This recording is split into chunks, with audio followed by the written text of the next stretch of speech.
for the having me, number. and it's a pleasure. It's a pleasure to be at.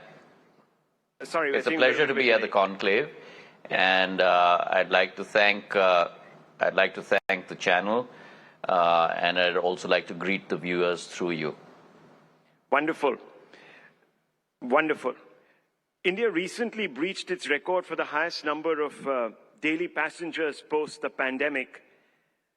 That was about 4 lakhs. Are you confident we are very much on the way to returning to the pre-pandemic levels?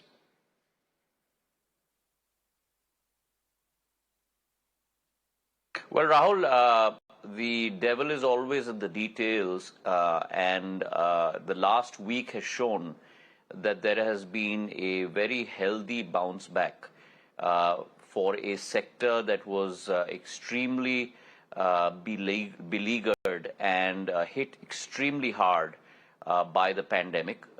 This is a sector, mind you, that has suffered close to $370 billion worth of losses internationally and close to about $2.9 billion domestically here in India. And I'm only talking about the airlines business at this point of time. But it's a sector which has shown that as normalcy returns, there is a very high degree of buoyancy in the sector, with domestic travelers also growing exponentially. And last Sunday, we breached the pre-COVID levels at 4.07 lakh passengers per day. Over the last 10 to 12 days, we have been in the range of about 3.5 to 3.9 lakhs.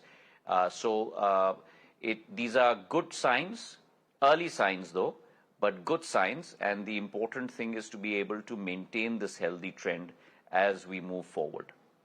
It's often said, of course, about the aviation sector that it works on fine margins, and you talked about resilience, buoyancy in your words. What's brought this buoyancy about, Mr. Scindia?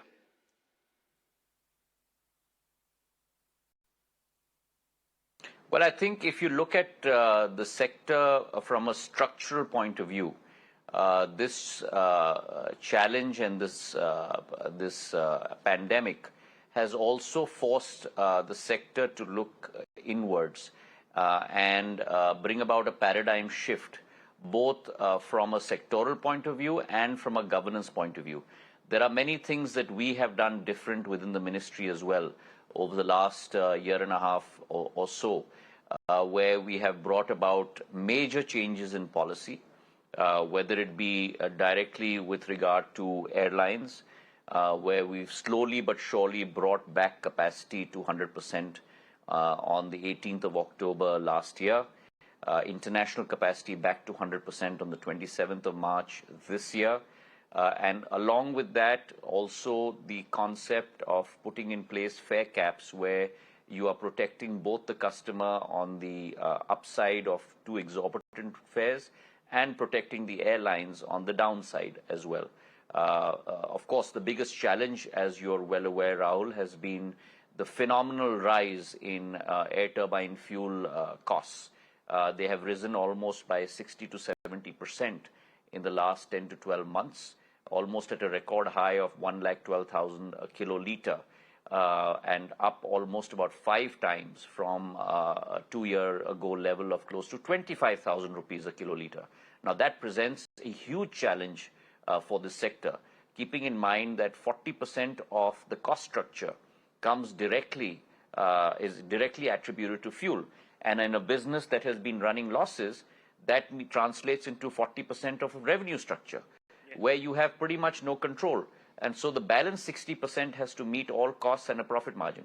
And therefore, within government, the first step that I took as soon as I took over is understanding this emergency and this great urgency.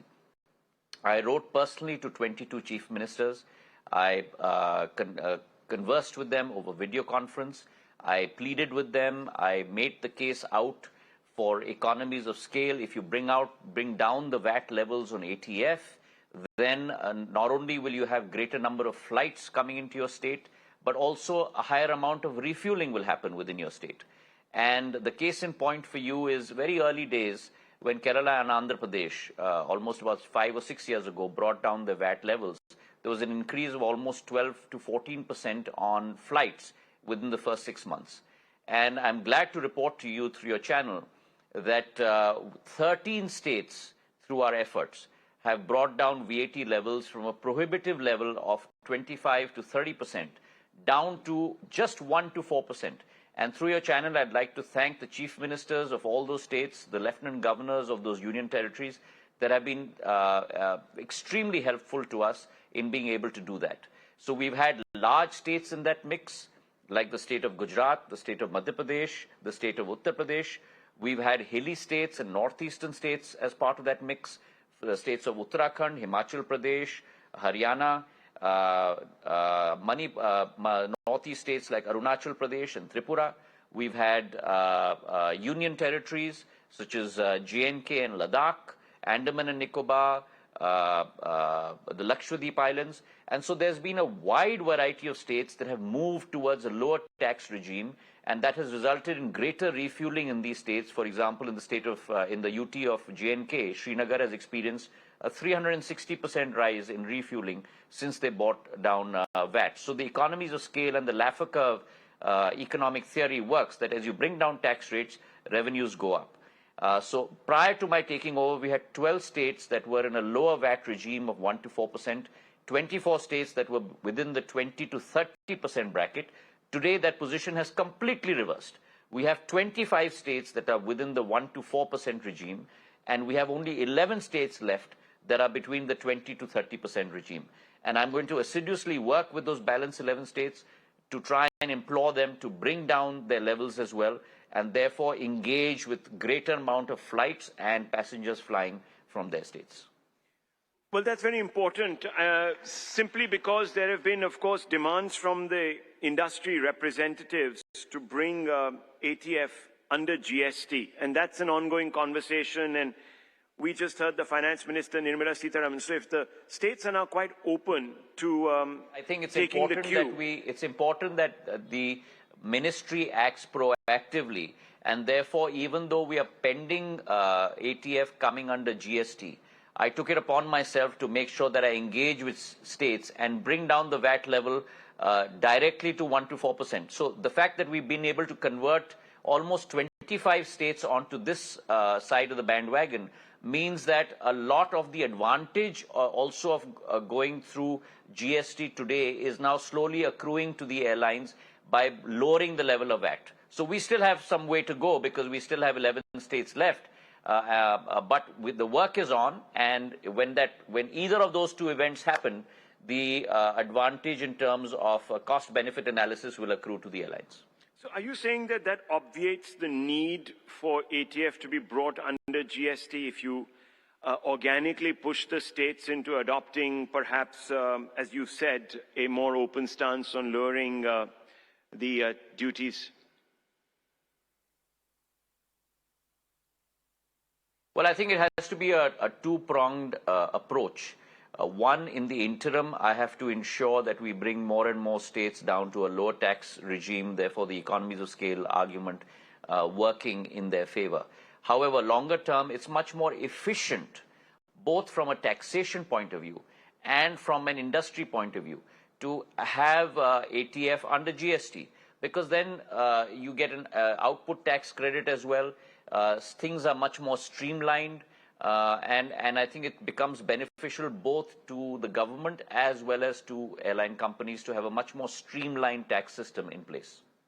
Are there any projections, Mr. Scindia, the government has done, or perhaps economic wings of the government have done, on where ATF prices could be in the next few months? And if there is a sort of more dire projection, what steps is the government going to take? I certainly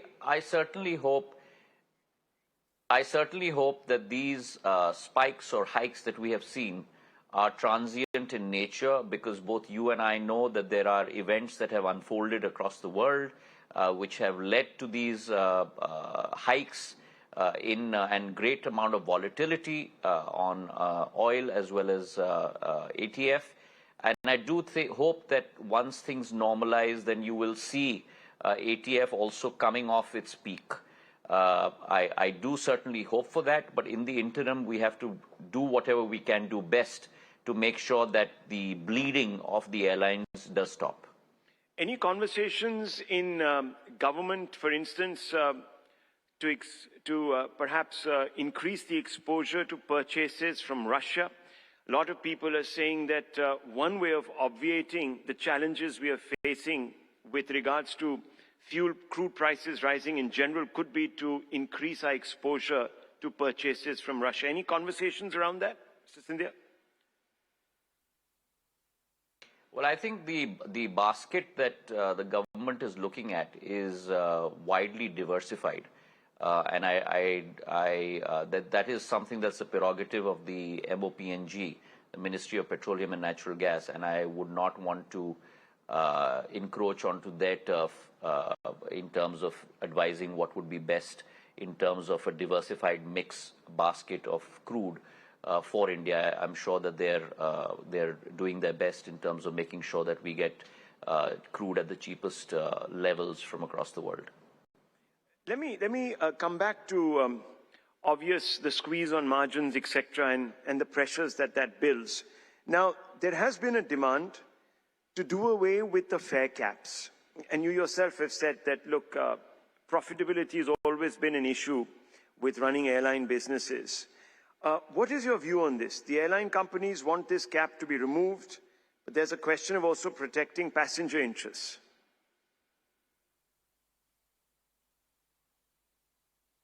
Well, it's not as simple as that, Rahul. And let me also tell you on this show that there is not a single voice, a unified voice coming from the airline industry as well.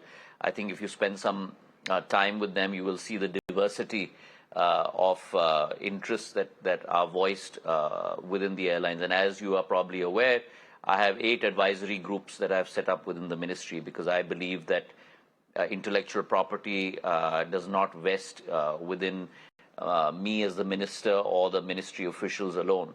I think it's important to engage with all our stakeholders. And therefore, I set up 8 advisory groups on day one for airlines, 1 for airports, 1 for cargo, 1 for ground handling, 1 even for academia and consultants, in fact, whom I'm meeting right after the show at 4:30.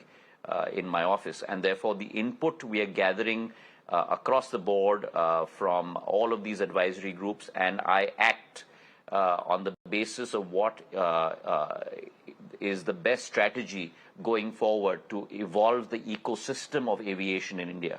Aviation for too long in India has been restricted to the story of airlines and airports. There's much more in aviation beyond airlines and airports.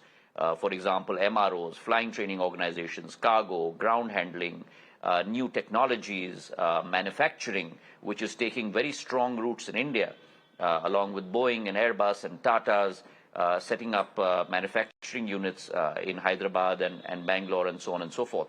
So I think that there is much more to the ecosystem of civil aviation than we, in normal parlance, discuss. And that's where my stress lies as we speak today, to develop that ecosystem. And through these advisory groups, there's a lot of back and forth in terms of engagement. And specifically on fare caps, there are multiple voices coming from industry. There is the voice of the consumer, and I have to make sure that we roll out the best strategy that takes care of everyone's interests, which is why you saw that I removed capacity caps on flights on the 18th of October. I removed capacity caps on international flights on the 27th of March. And as the system evolves, we will take a judicious decision at the right time on this issue as well. Coming to Air India, Mr. Scindia, the divestment process is complete. Are the government's hands now completely off this project?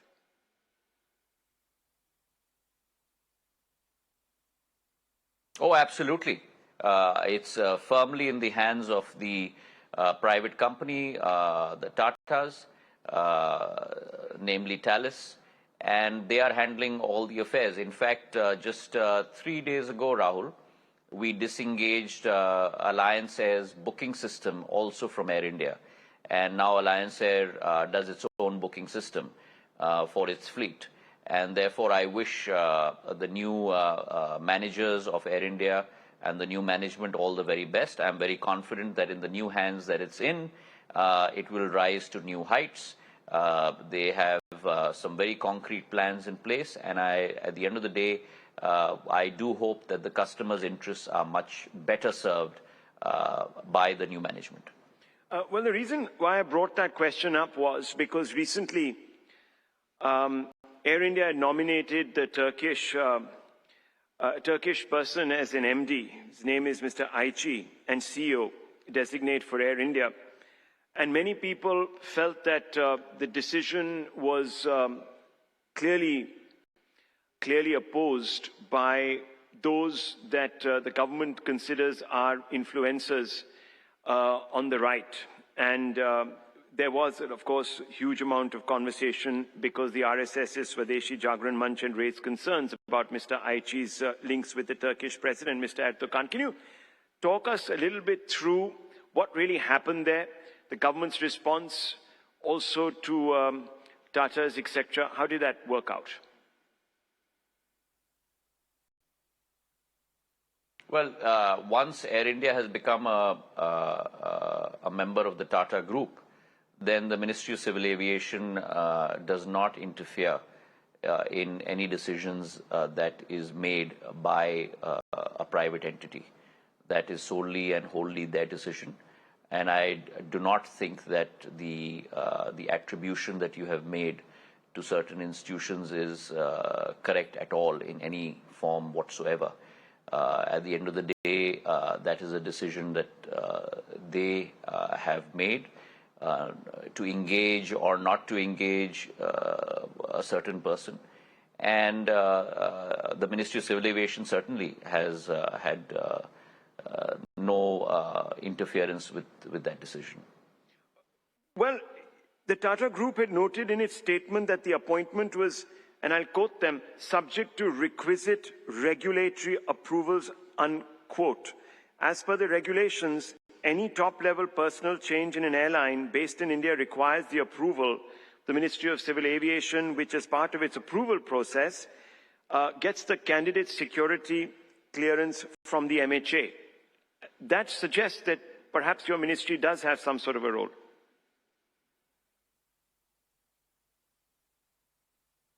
Well, it has a role in as much as securing or obtaining for the private entity that clearance from MHA.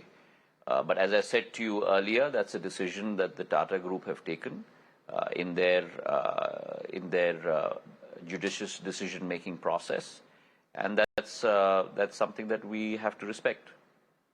Were you surprised by the decision? Was government a bit surprised? There were other front runners from European and American airlines.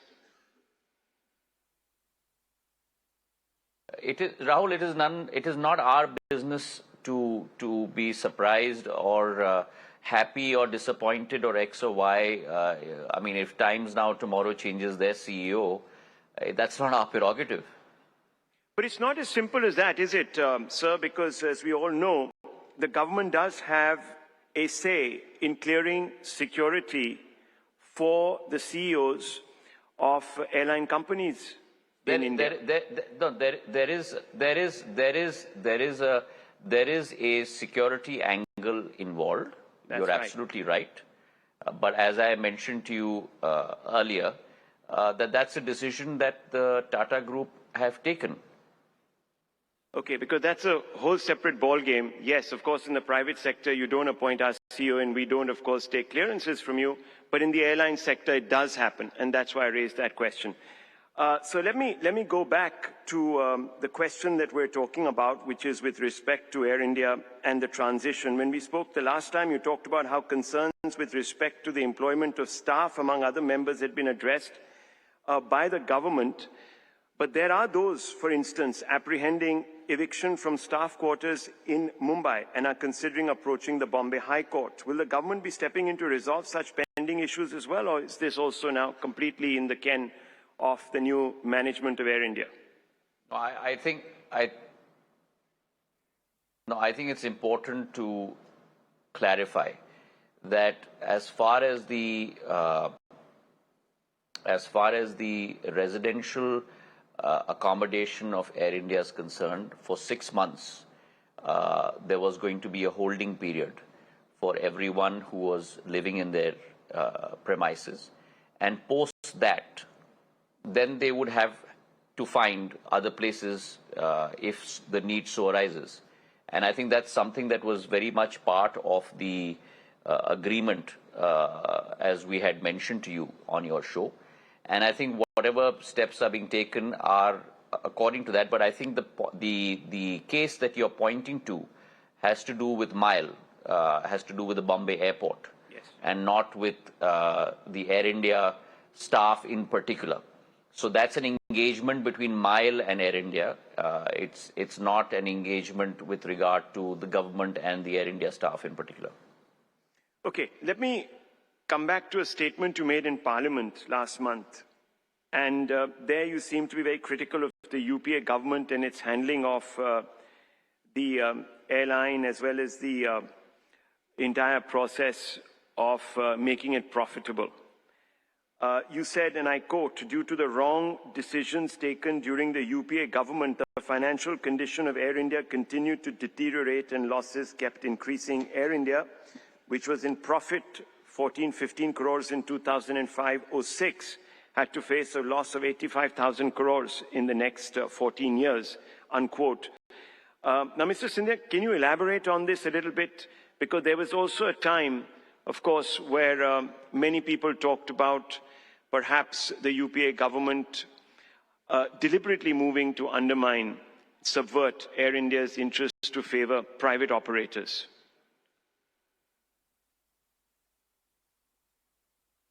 So what I will do, Rahul, is just put the facts before you. I don't want to get into issues of X or Y. The fact of the matter is that Air India separately was a profit-making enterprise. Indian Airlines separately was a profit-making enterprise all the way up to 2005 and 6. And then came the merger. The merger was destined for disaster from the get-go, because the first thing that we learn in business and in practices, as you go through the rigors of investment banking or consulting, is that what is more important than balance sheets are the cultural fit between two organizations. And therefore, Company A may look at an acquisition of Company B, Company A may look at a merger of Company B, Company A may look at a demerger process between itself and Company B. All of those actions have to be governed more by cultural fits and harmonization between people and management rather than just economic bottom line, balance sheet and P&L numbers. And I think that's where the fatal mistake occurred. And the very fact that you combine two entities that had very different mission, goals, value systems, HR processes, cultures into one, and then put in place systems that lead to transforming those two profit-making companies into loss-making companies, and ranging from an average from 2006 onwards until 2019-20 or 2021 until its sale, between 3,000 crores to 20 crores a day, which means 7,500 crores a year. The total losses of close to 85,650 crores over a 14-year period is disastrous, because at the end of the day, Rahul, whose money is this? This is not Government of India's money alone. This is the money of every taxpayer in this country, including you and me. And the government's responsibility as a fiduciary holder of that tax money is to ensure that the return on capital employed is the highest possible. Now, is the ROCE or the ROI higher in a company that's ending up making losses between 3,000 to 7,000 crores a year, totaling 85,000 crores over a period of 14 years? add to it the government guarantee of 51,000 crores, add to it the equity infusion of 54,000 crores, and add to it the current debt burden until handover of 62,000 crores, what kind of number are we talking about? We're talking about 2.5 lakh crores. Is that a good use of taxpayers' money? The answer equivocally is no. That money has to be used to build schools, build roads, build electricity plants, educate people, skill development, and that's where national economic growth is going to come from. And therefore, the Prime Minister took it upon himself and took an executive decision that we need to cut loose from this millstone around our neck, hand it over to the private sector that will work and make it work better, and take our resources and employ that 7,500 crores a year in terms of filling up a very deep black hole towards concentrating on Manrega, concentrating on rations, concentrating on human development, concentrating on education, building roads. And I think all your viewers will probably agree with me as well. And I think everyone was extremely elated at the end of the day when the transaction went through. And actually there was deliverance from this millstone that is around our neck, and also hoping for a better value proposition for customers and therefore a win-win for both sides. Given that you were obviously a very instrumental player in the UPA setup, I just want to ask you, if it was so obvious, why is it that the UPA still embarked upon this? Was it purely, perhaps, corporate strategic, limitations? Perhaps the inability to comprehend? Or was there something more? There are many insinuations, but that's not me. And I think, Rahul, you've known me long enough to get into that sort of debate. There are many insinuations as to the whataboutery about this. Whatever it is, it's undergoing its own process.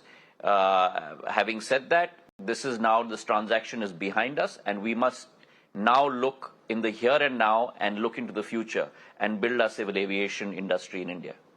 Talking about that, when can we expect a new avatar of Jet Airways and also Akasa Air to be launched? Well, I'm very hopeful that you will see it happen in probably by the end of this fiscal, if not earlier. And we're all waiting for the two new airlines to be flagged off. It will be close to 2 decades, Rahul, that this country has seen an addition in terms of number of players. There has been a sort of a wrapping up and a bankruptcy of player after player after player in the civil aviation sector. It's for the first time that you're seeing a rebirth of a former player and a newborn in terms of Akasa. And both coming in, as I'm told, as you've probably heard as well, with quite a decent number of planes to start out with.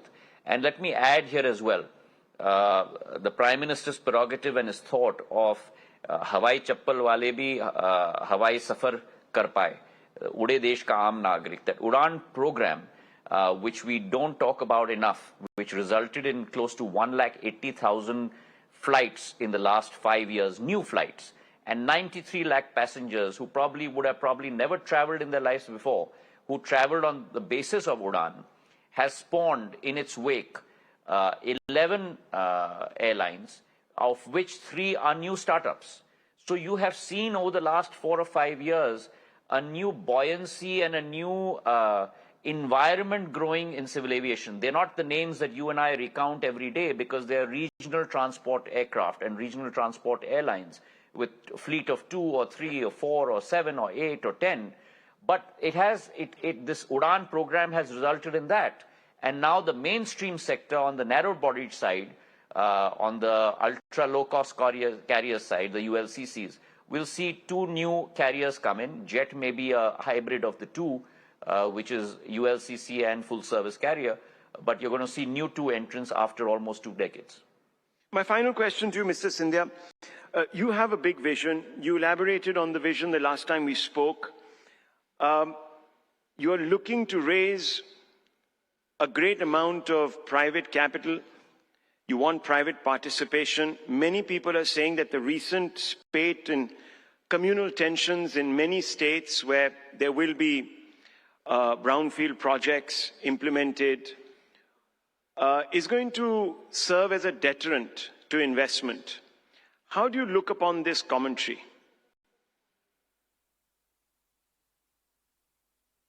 Well, let me tell you, as far as my sector is concerned, Rahul, this is one factor that I monitor on my dashboard every Monday morning at 9:30 a.m., which is the CapEx plan of private and government airport companies for the next fiscal. We have a plan of close to 98,000 crores over the next 4 years to be deployed in the area of airports alone.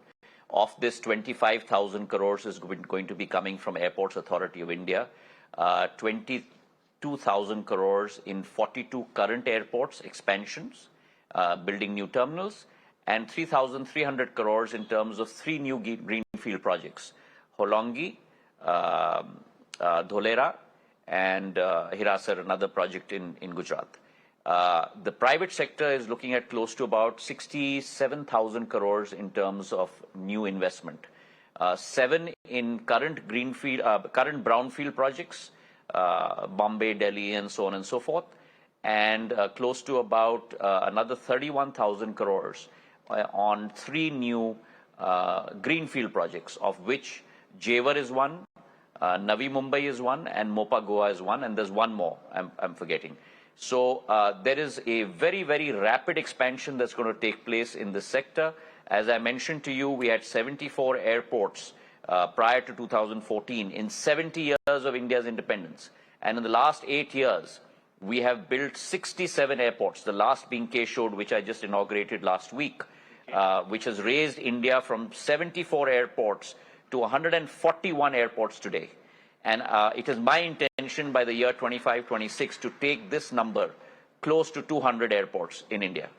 And therefore, you're going to see a rapid expansion of airport infrastructure networks. You're going to, between the private sector and the public sector, and you're going to see 2 new airlines come in. And I'm getting in place a new policy for small aircrafts to encourage regional transport aircrafts and helicopters and seaplanes. So I want to connect the last mile. There's enough of connectivity coming in from international metros to metros domestically, but I want to connect tier 2, tier 3 cities to metros and to each other. So I'm looking at a very, very aggressive plan over the next 3 to 4 years. So you're saying, just to clarify, you're saying that this communal strife that people are talking about that serves as a disincentive to business, that destabilizes the environment, is not going to have an effect on what you're planning to do or the government of India plans to do. Is that what you're saying? As far as my sector is concerned, let me give you some broad numbers, Rahul. We carried 144 million passengers in 1920. I am looking at that going up to close to 400 million passengers by 25-26. So you're going to see a quadrupling of that number in India. Our penetration rate is today only about 8%. Fact number 1. Fact number 2, Delhi Airport today has a capacity of 70 million. Airports in the US, Chicago, JFK and others have a capacity of 100 million. Delhi is going to go to 100 million throughput in the next 8 months. Bombay has a capacity of 60 million passenger throughput. We are building a new airport in Navi Mumbai. Hyderabad has a capacity today of 12 to 15 million, which is going to go to 40 million in the next year and a half. Same with Bangalore. So just with these 4 or 5 airports, you're going to look at a capacity of 250 million in India alone. And therefore, with the 60 other airports that we're planning to build, you're looking at a quantum jump in capacity as people take to the skies. No pun intended. So you're going to fly above all the troubles. Okay, thank you very much, Mr. Scindia. Wonderful speaking to you once again. Thank you very much. Thank you so much for that, gentlemen. It was clear.